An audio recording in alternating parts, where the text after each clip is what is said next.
Assalamualaikum warahmatullahi wabarakatuh. Sebelumnya kami dari kelompok 7 akan menjelaskan tentang modul 2. Sebelumnya kami akan memperkenalkan diri dulu. Nama saya Rizfa, terus ada teman saya. Nama saya Indra Hari Mukti. Nama saya Naufal Al-Hadid. Sini kami akan menjelaskan tentang bagaimana mengembangkan proyek sistem registrasi mata kuliah secara online yang berbasis website dengan menggunakan sebuah database. Di sini kami telah membuat CDM, yaitu konseptual diagram model. Yang pertama, entitiesnya yaitu ada mahasiswa dengan atribut NIM, nama mahasiswa, program studi. Terus relationship satunya, entitiesnya ada registrasi, kemudian atributnya ada ID registrasi, periode registrasi. Lalu relationship keduanya, entitiesnya ada mata kuliah dengan atribut kode mata kuliah, lalu nama mata kuliah.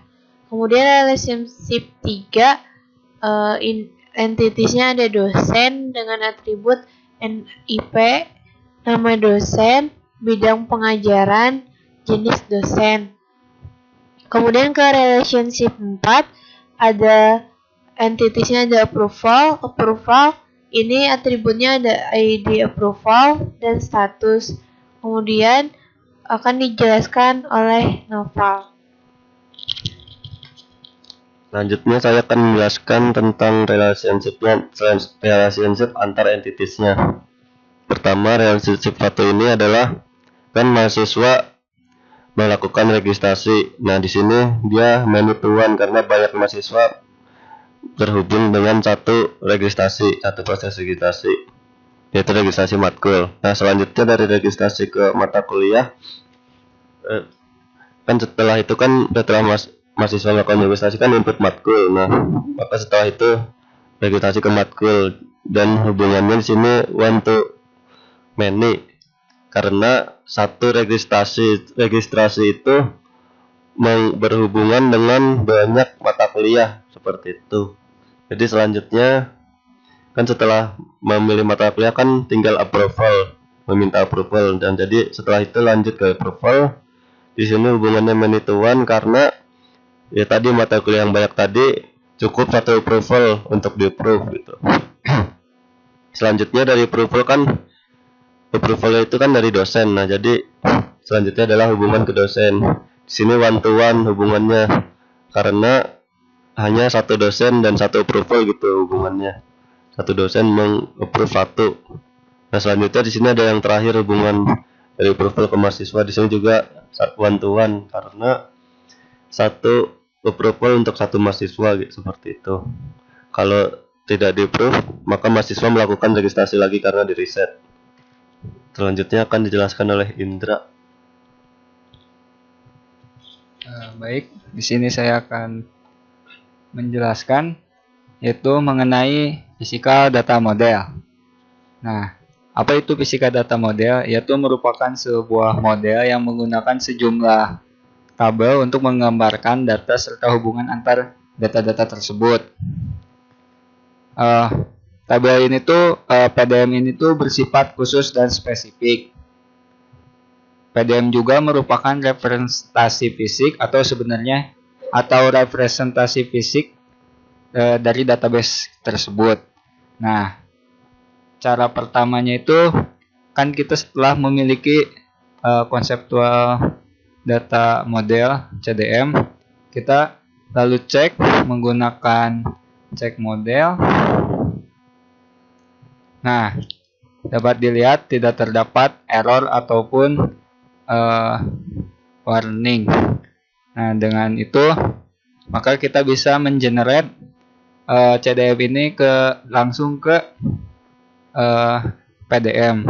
Langsung aja klik tools, terus tekan generate physical data model.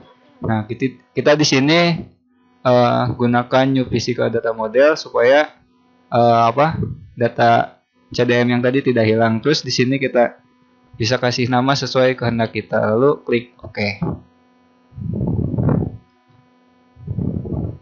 Nah, berikut adalah PDM dari hasil generate pada CDM tadi. Nah, dapat dilihat terdapat alur data-data yang berupa database yang ada entitas seperti mahasiswa, registrasi, mata kuliah, dosen, dan approval. Lalu bawahnya ada atribut dan ada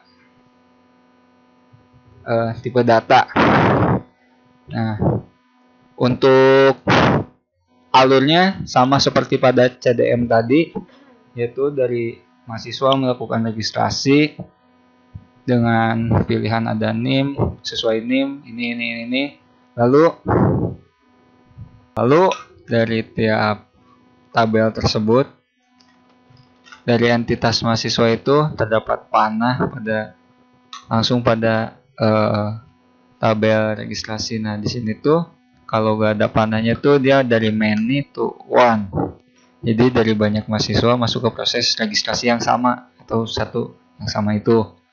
Terus dari satu proses registrasi itu dari ke mata kuliah itu one to many. Jadi dalam satu registrasi ini masuk ke proses mata kuliah itu di sana milih banyak mata kuliah. Selanjutnya itu dari mata kuliah ke entitas of profile itu dari jadi many karena mata kuliah yang dipilih itu banyak. Ketika masuk proses of profile itu tetap menjadi satu. Jadi dari banyak itu tuh mendapat satu izin atau satu decision itu dari dosen dalam satu kesatuan. Nah, di sini approval ke dosen. Jadi di sini tuh si approval minta approval dari dosen, dari satu dosen. Terus dari dosen pun memberikan data ke approval berupa satu keputusan, di mana ada timbal balik dari approval ke mahasiswa. Nah, kurang lebih seperti itu untuk tabel PDM. Jadi di sini tuh intinya tetap lebih ke isi datanya. Kalau PDM itu physical data model. Selanjutnya akan dilanjutkan oleh teman saya. Sekian presentasi dari kami. Kurang lebihnya kami mohon maaf jika ada kesalahan. Wassalamualaikum warahmatullahi wabarakatuh.